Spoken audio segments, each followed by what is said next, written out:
So, dear viewers, welcome back. And here we are discussing the grammar-based questions of the lesson life. This is the second lesson of your Tulip series book of English for class 8th. जो आपकी 8th class के लिए जो text book है इसकी ये दूसरी lesson है. And we have already gone through the lesson, discussed its textual questions and also gone through its language work. तो अब जो हम डिस्कस कर रहे हैं दैट्स ग्रामर वर्क. तो इस पर भी मैंने एक वीडियो पहले बनाया और जिसमें मैंने जिसका टॉपिक है नॉन फिनिटिव वर्ब और इनफिनिटिव वर्ब. ग्रामर वर्क में जो यहाँ पे टॉपिक दिया गया है वो हमने डिस्कस कर लिया. तो दैट्स टू प्लस वर्ब, जो टू और जो फर्स्ट फॉर्म ऑफ वर्ब जो हम ऐड करते हैं इसकी क्या यूजेज है इंग्लिश में. ये उन एक्शंस को डिस्कस करती हैं जो असल में हुए नहीं हैं या जो फ्यूचर में जिसकी तरफ हम एक रेफरेंस या एक इशारा देते हैं that somebody is going to do such things. कोई ये काम करने जा रहा है, कोई ये एक्शन करने जा रहा है. और फिर इसकी जो यूजेज हैं, इसकी जो रूल्स हैं, कहाँ कहाँ पे ये किस के कॉम्प्लीमेंट के तौर पे कहाँ कहाँ पे ये किस वर्ब या ऑब्जेक्ट या सब्जेक्ट के एज सब्स्टिट्यूट हम इस्तेमाल करते हैं या एज सब्स्टिट्यूट एडजेक्टिव एडवर्ब के तौर पे हम ये इसको इस्तेमाल करते हैं. तो वो चीज़ हमने देख ली. इसका जो वीडियो है वो अवेलेबल है, वो आप देख सकते हैं. And here is a sort of exercise जो हमें यहाँ पे ये चीज़ कंप्लीट करनी है. Now write the following sentences inserting to wherever necessary before the infinitive in the brackets. यहाँ पे इन्फिनिटिव दिए गए हैं जो फर्स्ट फॉर्म है वर्ब की, और हमें देखना है कहाँ कहाँ पे हम इसके साथ टू ऐड कर सकते हैं ताकि जो सेंटेंस है इसका एक प्रॉपर मीनिंग बन जाए. For example, I have no money to lend you. यहाँ पे हम टू इस्तेमाल करेंगे, मेरे पास आपको उधार देने के लिए कोई सा पैसा नहीं. We saw the thief run, हमने चोर को भागते देखा. एंड यहाँ पे हम लिखेंगे we saw the thief running, तो यहाँ पे टू नहीं आएगा. वी हर्ड हर सिंग, यहाँ पे आएगा वी हर्ड हर सिंगिंग, हमने उसको गाते देखा. They watched their team play, they watched their team playing, तो यहाँ पे आई एन जी आएगा इसके साथ. He made us wait for a long time, he made us wait for a long time, ये ऐसे ही आएगा. तो उसने हमें काफ़ी देर इंतज़ार करवाया. They watched their team playing, उन्होंने अपनी टीम को खेलते देखा. And then there is let him work, उसको काम करने दो, ये ऐसे ही आएगा. Need I come tomorrow, need I come tomorrow, क्या मुझे कल आने की ज़रूरत है, तो ये ऐसे ही रहेगा.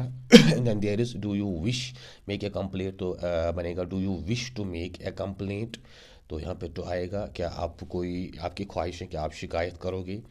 ही heard a cock crow and got up, he heard a cock crowing and got up, तो यहाँ पे क्रोविंग आएगा. और बाकी इसमें कोई चेंज नहीं आएगी.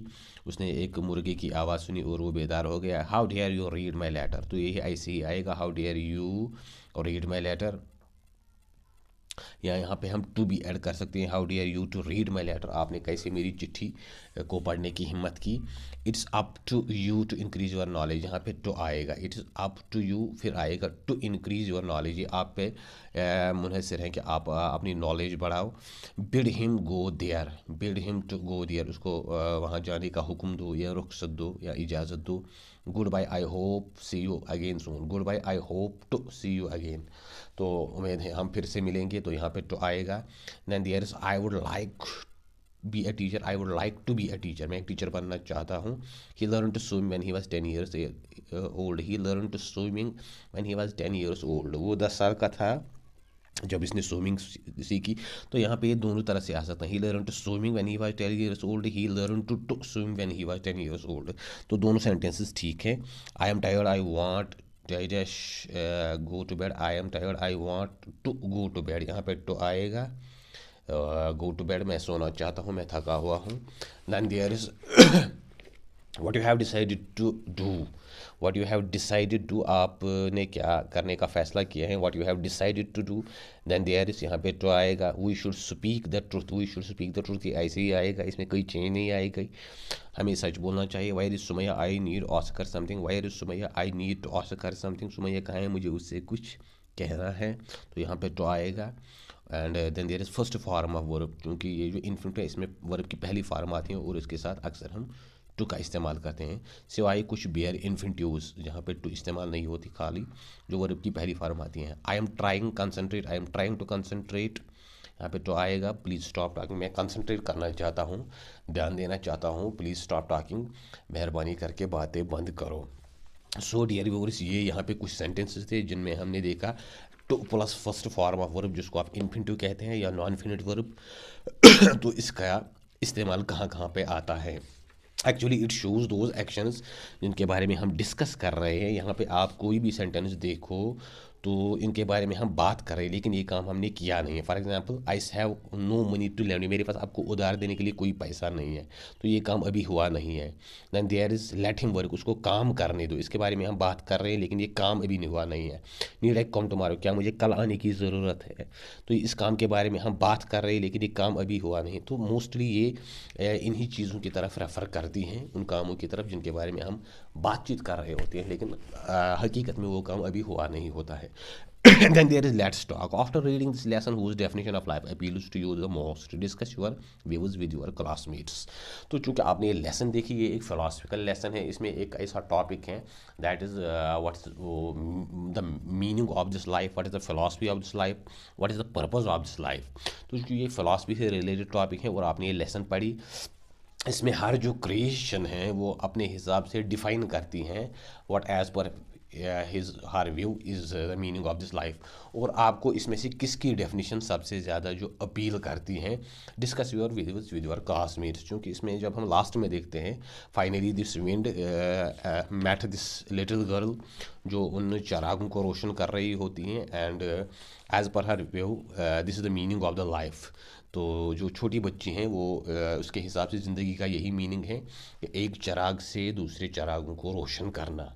तो इसमें विंड हैं, जो अर्थ हैं, जो सिकाई हैं, जो मून हैं, जो क्लाउड्स हैं, वो अपनी अपनी व्यू देते हैं।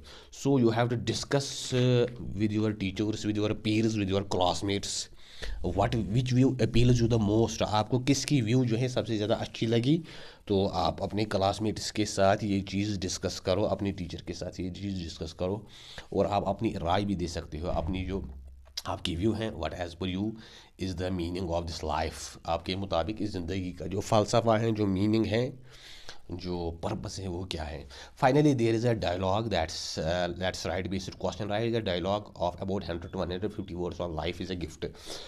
चूँकि ज़िंदगी जो है ये एक खुदा की तरफ से एक आपको नेमत दी गई है जो हमेशा नहीं रहने वाली है। आपका एक टाइम है, फ्रेम है, जिसमें आपको सब कुछ करना है जो आप कर सकते हैं। तो चूँकि लाइफ एक गिफ्ट है, इस ज़िंदगी का जो पर्पज़ है वो आपके मुताबिक क्या है, क्यों आपको ये ज़िंदगी दी गई है, इसका जो आंसर है वो इस तरह से है। Write a dialogue of about 100 to 150 words on life is a gift. Here is a dialogue between teacher and students on life is a gift. यहाँ पे टीचर और स्टूडेंट्स आपस में गुफ्तगू कर रहे हैं कि ज़िंदगी जो है एक गिफ्ट है, एक नियामत है, इसका क्या पर्पस है। Dear students, what as per your view is the meaning of life. Teacher जो कह रहा है वो स्टूडेंट से कि आपके मुताबिक इस ज़िंदगी का जो मीनिंग है, जो मकसद है, जो मुद्दा है, वो क्या है। स्टूडेंट ए कह रहा है, sir my view is that life is all about good and bad experiences. Sir मेरे हिसाब से जो ज़िंदगी है ये हर अच्छे बुरे जो एक्सपीरियंसेस हमारी लाइफ में आते हैं, they teachers the lesson and help us in every way. असल में वही हमें एक नई चीज़ सिखाते हैं, एक नई सीख देते हैं, और जो फिर हमें ज़िंदगी में आगे बढ़ने में मदद करती हैं। तो चूँकि जो कुछ बड़ी बड़ी पर्सनालिटीज़ हैं, उनका मानना है कि आप कामयाबी से उतना ज़्यादा नहीं सीखते जितना आप नाकामी से सीखते हैं, और जिसकी ज़िंदगी में कभी कोई नाकामी नहीं आई है उसने अपनी लाइफ में सीखा भी कुछ नहीं है। तो ये एक स्टूडेंट की व्यू है कि ज़िंदगी जो है ये गुड बैड एक्सपीरियंसेस का एक वो मिला जुला जो आपकी लाइफ में एक एक्सपीरियंस होता है, वही है। स्टूडेंट बी कह रहे हैं, sir my view is life is all about starting against the odds that came in your way and achieving your goal.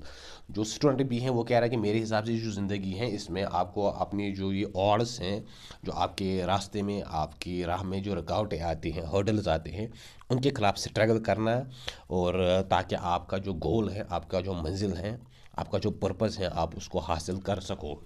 क्योंकि कोई भी बड़ा गोल या कोई भी आपका जो ड्रीम है उसको हासिल करने के लिए आपको मेहनत करनी पड़ती है, और आपकी लाइफ में बहुत सारी अड़चनें, बहुत सारे इश्यूज, बहुत सारे हर्डल्स, बहुत सारे जो बैकलॉग्स वो आते रहते हैं। Then there is teacher, both of you are right in your own ways and can any other define the life. तो टीचर कह रहा है इन दो स्टूडेंट्स ए और स्टूडेंट बी से कि आपने जो व्यू दी वो ठीक है, या कोई बंदा जो है और कोई स्टूडेंट है वो इसको डिफाइन कर सकता है। स्टूडेंट सी अब खड़ा हुआ, sir my view is that life is to make yourself helpful to other human beings and other creatures and to look after them and to save them and is planet from destruction of pollution that is growing day by day। जो ये student है वो कह रहा है कि मेरे हिसाब से जो ज़िंदगी है इसमें आपको हेल्पफुल रहना चाहिए, मदद करनी चाहिए टुवार्ड्स अदर ह्यूमन बींग्स, जो आपके साथ में जो इंसान हैं, आपकी जो सोसाइटी में जो लोग हैं, तो दूसरे एंड अदर क्रिएचर्स, और जो दूसरी मखलूक़ात है इस प्लैनेट पे, जो स्पीशीज़ हैं अलग अलग, एंड टू लुक आफ्टर दम, उनकी देखभाल, उनकी जो आपको लुक आफ्टर करना चाहिए, and to save them and this planet from destruction. और चूँकि इस वर्ल्ड में आजकल जो पोल्यूशन दिन ब दिन बढ़ रही है, और जो इस की जो एक बैलेंस है वो डिस्टर्ब हो रही हैं, and it is move towards terminal decline, एक डिस्ट्रक्शन की तरफ ही मूव हो रही हैं। तो आपको उस चीज़ को रोकने की कोशिश करनी चाहिए, और जो आपके साथ वाली जो ह्यूमन बींग्स हैं उनकी जो सेफ्टी या उनका जो लुक आफ्टर, और जो आपकी जो दूसरी स्पीशीज़ है इस प्लैनेट पे, उनको एक्सटिंक्ट होने से बचाना है। क्योंकि ये जो पोल्यूशन है या ये जो दूसरे इश्यूज़ हैं, ग्लोबल वार्मिंग है, दूसरी जो चीज़ें बढ़ रही हैं, इनको आपको अपने लेवल पे इनको कर्टेल करने की एक कोशिश करनी है। यही ज़िंदगी का फ़लसफ़ा है, ताकि आप दूसरे को कुछ काम आ जाओ, दूसरों के लिए कुछ आसानी पैदा कर सको। स्टूडेंट डी जो है, sir my view is that life is to make yourself lit up and make the life of other lit up. तो जो ये कह रहा है कि मेरे हिसाब से जो ज़िंदगी है अपने आप को रोशन करना है। Here it refers to the light of knowledge, यहाँ पे जो है ये इल्म की तरफ इशारा है, और जो दूसरे लोगों को है उनको भी ये रोशनी देनी है by the help of knowledge, इल्म की मदद से, and to bring others from the pit of darkness.